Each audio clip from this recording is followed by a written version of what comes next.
Chapter 1. The First Step. "Hello," Anna said softly, standing outside the classroom. Her heart raced as she held the door handle, ready to open it. This was the first step in a journey she had dreamed about for years, the journey to speak English. She took a deep breath and stepped inside. The room was small but bright, with colorful posters on the walls. There were a few people sitting at desks, looking just as nervous as she felt. A woman at the front of the room smiled and waved her over. "Hello, I'm Miss Clara," the teacher said warmly. "Welcome to our first English class." Anna smiled back, though she still felt shy. "Hello, I'm Anna," she said in a quiet voice. Miss Clara nodded and wrote on the board. "Hello, my name is—" She turned to the class and said, "Let's all try saying this together." The students repeated, "Hello, my name is—" Anna felt the words feel easy in her mouth. When it was her turn, she said, "Hello, my name is Anna." "Very good, Anna," Miss Clara said, and the other students clapped. Anna's face turned red, but she felt a little proud too. Throughout the class, they learned simple greetings. Good morning, good afternoon, good night. They practiced asking each other, "How are you?" and answering, "I'm fine." At the end of the class, Miss Clara said, "Good job, everyone. Remember, learning a new language is about small steps. Each day you will get better." Anna walked home, her heart light. She had taken the first step, and that felt big. Chapter 2. One word at a time. The next day, Anna was excited to go to class. She walked quickly through the streets, her shoes tapping against the pavement. "Today I will learn more," she thought. "Today I will know more words." When she arrived, Miss Clara greeted the class with a big smile. "Hello, everyone. Today we will learn more useful words." Anna sat down and opened her notebook. Miss Clara wrote on the board, "How are you?" "I'm fine." "What's your name?" "My name is—" Anna read the words carefully.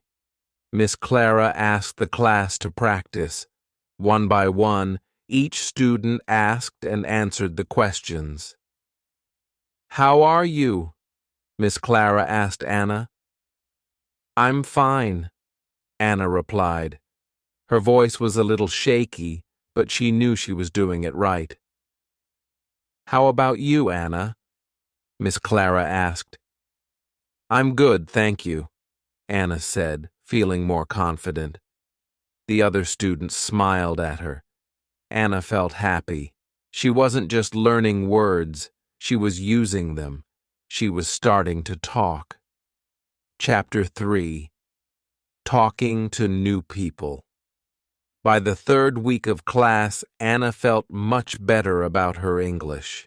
She had learned a lot of words, and she was beginning to understand when people spoke to her. One day, Anna walked into the bakery after class. Her mother smiled at her. "How was school today?" "It was good," Anna answered. "I learned how to say, 'What's your name?' and 'How are you?' in English." "That's great, Anna," her mother said. "You're learning so quickly." Anna smiled. She felt proud of herself. She was learning fast, but she knew she had to keep going. Every day, she practiced her words. She said hello to the customers in the bakery. She asked, "How are you?" when she saw people in the street. One afternoon, As she was walking home, she saw a woman standing outside a shop. The woman smiled at Anna and said, "Hello." Anna took a deep breath. She remembered what she had learned. "Hello," she said. "How are you?" "I'm fine, thank you," the woman answered. "And you?" "I'm good, thank you," Anna replied. She smiled, proud of herself. Anna kept walking, her heart beating with excitement. That was the first time she had spoken to someone outside of class in English. It felt good. Chapter 4. A New Challenge. The weeks passed and Anna's English improved more and more. She could say many words now. She could introduce herself. She could ask questions. But there was one thing that still scared her: speaking to people she didn't know. One day, Miss Clara said, "This week, we will practice speaking to strangers. We will practice ordering food at a restaurant. It's important to be able to speak in real-life situations." Anna felt nervous. "How will I do that?" she thought. "What if I make a mistake?" Miss Clara smiled. "Don't worry, Anna. The most important thing is to try. You will make mistakes, and that's okay. The more you try, the better you get." The next day, Anna went to a cafe with her friend Maria. It was a small cafe, and there were a few people sitting at tables. Maria looked at Anna. "Go ahead," she said. "You can order." Anna felt her stomach twist with nerves, but she remembered what Miss Clara had said. She took a deep breath and walked up to the counter. "Hello," Anna said to the man behind the counter. "I would like a coffee, please." The man smiled. "Sure. Anything else?" I also want a cake," Anna said, trying not to sound too nervous. "Great. A coffee and a cake. Is that all?" the man asked. "Yes, thank you," Anna replied. She paid for her food and went back to Maria. Maria smiled. "Well done, Anna. You did it." Anna felt happy. She had ordered food in English. It wasn't perfect, but it was a big step. She was starting to speak English in real life. And that felt amazing. Chapter 5. A New Friend. 1 month had passed since Anna started her English classes. She had learned so many new words, and she was speaking more confidently. But there was still one thing she hadn't done: make a friend who spoke only English. One day after class, Miss Clara asked, "Would anyone like to practice speaking English with someone from another country? We have a guest coming to class next week." Anna's heart skipped a beat. She had always wanted to speak with someone who was learning English from a different country. This could be her chance. "I would like to," Anna said, raising her hand. Miss Clara smiled. "Good. I will introduce you to Lucas. He is from Brazil, and he is learning English here. You will practice together." The next week, Anna met Lucas. He was tall and friendly, with dark brown hair and a warm smile. He spoke slowly, trying to use simple English. "Hello, Anna," Lucas said. "How are you?" "I'm good, thank you," Anna answered, feeling a little nervous. "How about you?" "I'm fine," Lucas said, smiling. "I'm learning English too. It's not easy, but I try every day." Anna felt happy to meet him. They talked about their countries, their families, and their favorite food. It was easy to talk because they both knew a little English and a little of each other's language. As they spoke, Anna felt more and more comfortable. I think I can make a new friend, she thought. I can speak English, and that's a big step for me. Chapter 6. The Big Test. A few weeks later, Anna's teacher announced something important. Next week we will have a test. Don't worry. It will be a speaking test. You will practice what we've learned so far. Anna felt nervous. A test? I've never taken a speaking test before. What if I forget my words? Miss Clara saw Anna's worried face. Anna, remember you have learned a lot. Don't worry about making mistakes. The test is about using the words you know. The day of the test arrived.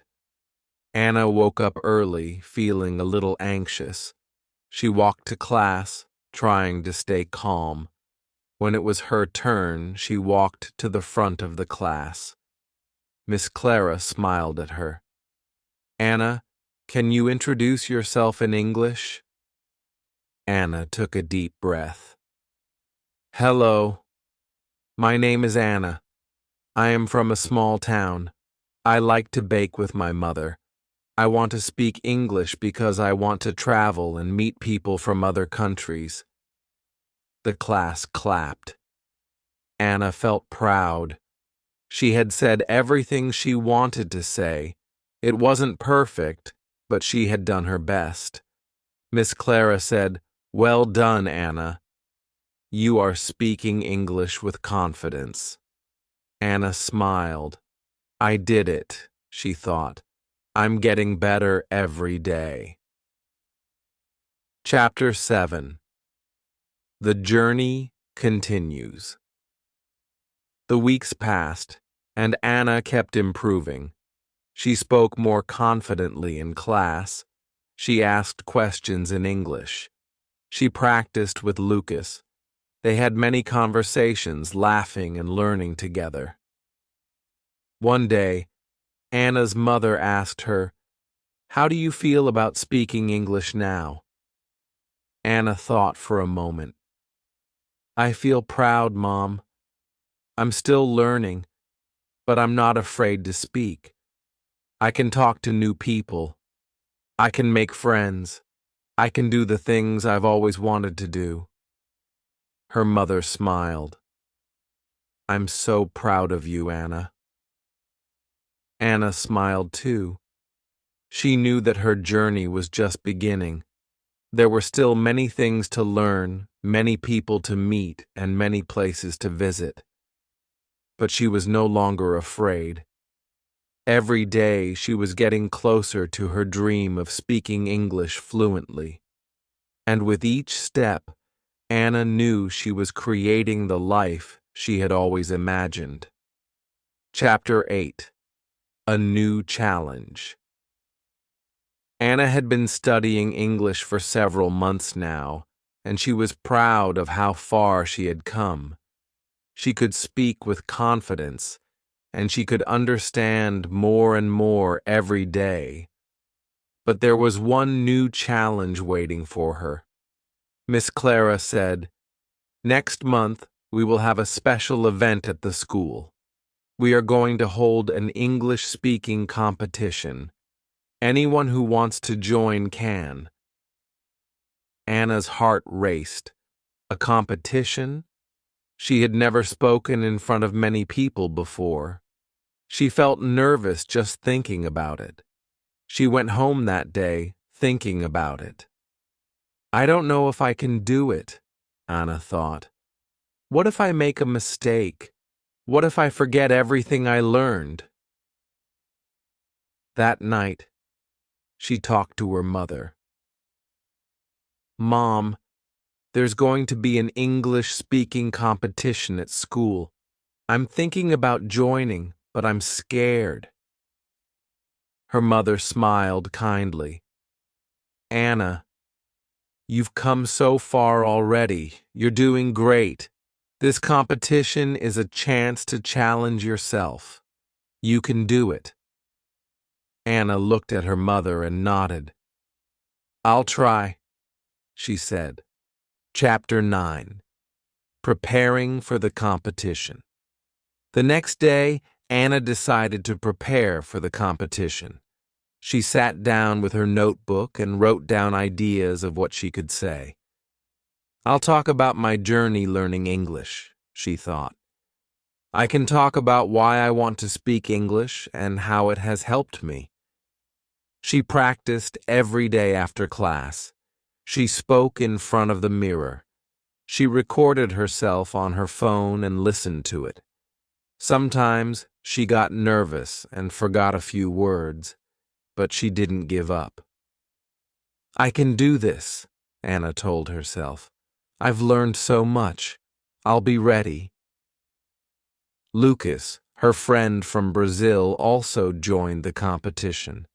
They practiced together, helping each other with their speeches. "You're doing great, Anna," Lucas said one day after they finished practicing. "Thanks, Lucas," Anna replied. "You're helping me feel more confident." Chapter 10. The Big Day. The day of the competition arrived. Anna wore her best dress and felt a little nervous as she walked into the classroom. There were other students standing in front of the class, ready to speak. Some of them looked calm, while others were fidgeting with their hands. Miss Clara stood at the front of the room and smiled. "Welcome, everyone. Today is your chance to show how far you've come in learning English. Don't worry if you make a mistake. Just do your best." When it was Anna's turn, she walked to the front, her hands shaking a little. She took a deep breath and began. "Hello, my name is Anna," she said. "I come from a small town. I've been learning English for many months now. It hasn't been easy, but every day I get better. I want to speak English because I want to meet new people, visit new places, and learn new things. English is important for my dreams." Anna paused for a moment and looked at the faces of her classmates. They were listening. She took another breath and continued. "I'm not perfect yet, but I'm not afraid to try. I know that every day I will learn something new, and I will keep improving." She finished her speech, feeling proud of herself. The room was quiet for a moment, and then everyone clapped. Anna smiled. She had done it. She had spoken in front of the class, and she had spoken from her heart. Chapter 11. The Reward. After everyone had finished their speeches, Miss Clara spoke. "You all did a wonderful job. I am so proud of each one of you. But today, Anna did something very special. She spoke with confidence, even though she was nervous. She showed us what it means to be brave and to keep going." Anna's face turned red, but she felt happy. Miss Clara handed her a small certificate. "Congratulations, Anna. You are making great progress." Anna took the certificate and smiled. "Thank you, Miss Clara. I couldn't have done it without your help." After the competition, Anna felt different. She had spoken in front of people. She had faced her fear, and she had succeeded. Chapter 12. The Next Step. As the weeks passed, Anna continued to improve her English. She spoke more confidently. She read books in English. She practiced every day, not because she had to, but because she loved it. Learning English had become a part of her life. One afternoon, Anna sat by the window, gazing out at the world. She thought about how far she had come. Just a few months ago, she could barely say a few words. Now she could speak in full sentences, have conversations, and even share her dreams in English. I've come so far, she thought, but this is just the beginning. She stood up, feeling the energy of the moment. I'm not afraid anymore. I can do anything I set my mind to, she whispered to herself. Then she smiled and opened the door. The world was waiting for her to speak, to connect, to explore. With her heart full of excitement, she stepped outside. Her journey was far from over. In fact, it was just beginning. Anna had taken her first steps toward a future full of possibilities. And as she walked into the bright future, she knew one thing for sure: nothing could stop her now.